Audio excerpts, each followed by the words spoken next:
merupakan salah satu provinsi dengan jumlah penganut agama Hindu terbanyak di Indonesia. Berdasarkan data Direktorat Jenderal Kependudukan dan Pencatatan Sipil atau Dukcapil, jumlah penganut agama Hindu di Bali mencapai 3,71 juta jiwa pada Juni 2021. Jumlah itu mencapai 86,8% dari total penduduk Pulau Dewata yang jumlahnya 4,27 juta jiwa. Lebih jauh lagi, proporsi agama Hindu di Bali mencapai 79,8% dari keseluruhan penganut agama Hindu di Indonesia. Selain agama Hindu, Bali juga terdiri dari agama-agama lainnya. Penduduk yang beragama Islam sebanyak 430.920 jiwa, yang memeluk agama Kristen sebanyak 69.034 jiwa, yang memeluk agama Katolik sebanyak 34.600 jiwa, yang memeluk agama Buddha sebanyak 29.040 jiwa, yang memeluk agama Konghucu sebanyak 521 jiwa, dan 99 jiwa lainnya menganut aliran kepercayaan. Dengan berbagai keanekaragaman yang ada, Bali tidak menjadi terpecah belah. Sebaliknya, dengan keanekaragaman itu, Bali mampu menjadi contoh bahwa kita sebagai anak bangsa bisa bersikap toleran terhadap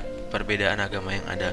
Hal itu ditunjukkan dengan banyaknya contoh unik toleransi antar agama di Pulau Dewata. Bukti nyata kerukunan umat beragama di Bali yang pertama adalah adanya pusat peribadatan Puja Mandala yang ada di Nusa Dua. Di tempat itu ada 5 tempat ibadah untuk 5 agama yang berbeda di dalam satu kawasan. Tempat ibadah yang ada di kawasan itu meliputi Masjid Agung Ibnu Battuta, Pura Jagatnata, Gereja Katolik Maria Bunda Segala Bangsa, Gereja Kristen Protestan Bukit Doa, dan Wihara Buddha Guna. Menurut pinemo.com, pusat peribadatan Puja Mandala dibangun di atas tanah seluas 2 hektar. Setiap bangunan tempat ibadah didirikan dengan adil di mana mempunyai tinggi dan luas yang sama. Pusat peribadatan Puja Mandala hanya memiliki satu halaman di mana setiap orang yang akan beribadah akan masuk melalui pintu masuk yang sama, walaupun menuju ke tempat beribadah yang berbeda. Dengan konsep kawasan dan bangunan yang seperti itu, antar umat yang beragama berbeda bisa saling berbaur dan bertoleransi. Contoh toleransi beragama yang lain yang ada di pusat peribadatan Puja Mandala adalah kita akan mendengar lonceng dari gereja terlebih dahulu sebelum masuk ke azan sholat zuhur. Ketika lonceng gereja berbunyi, maka tidak akan ada suara azan. Setelah lonceng benar-benar berhenti, barulah azan akan dikumandangkan. Bukti nyata kerukunan antar umat beragama di Bali yang kedua adalah tradisi ngenjot. Tradisi ini adalah tradisi rutin antar umat beragama di Pulau Dewata. Tujuannya adalah untuk merayakan hari-hari penting keagamaan. Dalam tradisi ini, perayaan dilakukan dengan berbagi makanan dan minuman antar umat beragama. Tradisi ngenjot sendiri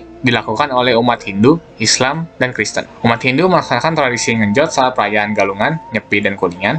Umat Islam melakukan tradisi tersebut saat menjelang Idul Fitri, dan umat Kristen melaksanakan tradisi itu saat momen Natal. Menurut salah satu ahli, tradisi ngejot bukanlah sekedar soal pertukaran atau pemberian makanan. Tradisi itu sudah menggambarkan kerukunan antar umat beragama yang nyata. Dalam suatu kepercayaan di Bali, keakraban dilambangkan dengan makanan. Jika ada makanan pemberian orang yang berbeda agama yang tidak kita makan, maka berarti kita tidak menghargai orang itu. Bukti nyata kerukunan antar umat beragama di Bali yang ketiga adalah Masjid Al-Hikmah, berlokasi di Jalan Soka nomor 18 Kartalungu dan Pasar Timur. Masjid ini merupakan masjid yang dibangun dengan menggunakan ukiran Bali. Selain itu, sendi di setiap masjid dibangun memakai kayu jati dengan ukiran khas Bali. Pembangunan masjid dengan ukiran Bali ini tujuannya untuk mempererat hubungan persaudaraan antara umat Muslim dan umat Hindu yang ada di Pulau Dewata. Umat Muslim diharapkan bisa menghargai dan menghormati umat Hindu. Demikian juga umat Hindu diharapkan juga bisa bertoleransi terhadap umat Muslim. Bukti nyata kerukunan antara umat beragama di Bali yang keempat adalah pada saat perayaan Nyepi. Saat perayaan Nyepi, umat Hindu tidak boleh bepergian, tidak boleh marah, tidak boleh melakukan pekerjaan, dan juga tidak boleh melakukan kesenangan. Selain itu, pada tahun 2018, pemerintah mematikan jaringan internet di Pulau Dewata pada saat perayaan Nyepi. Tujuannya adalah untuk menjaga kekhusyukan dari tradisi Nyepi ini. Dalam hal toleransi, masyarakat Bali lainnya yang bukan beragama Hindu sangat menghormati jalannya perayaan Nyepi ini. Mereka terbawa suasana Nyepi dan tidak mau mengganggu umat Hindu yang sedang melakukan perayaan Nyepi. Selain itu, pada perayaan Nyepi, ada juga yang dinamakan toleransi balasan yang dapat dilakukan oleh umat beragama lain untuk melakukan ibadah. Contohnya, umat Muslim tetap diperbolehkan ke masjid untuk sholat. Namun, ketika sholat, umat Muslim tidak menyalakan lampu dan juga tidak menggunakan pengeras suara dalam beribadah. Dengan contoh-contoh sikap toleransi antar umat beragama di Bali, Kami berharap bahwa contoh-contoh itu janganlah hanya terjadi secara nyata di Pulau Dewata saja.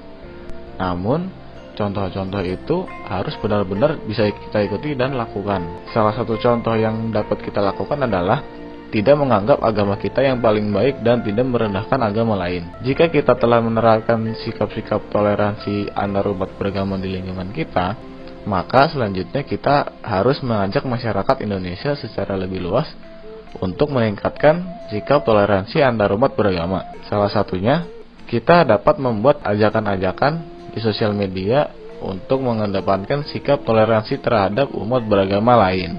Dengan adanya toleransi antar umat beragama, maka kehidupan kita akan berjalan dengan lebih indah dan harmonis.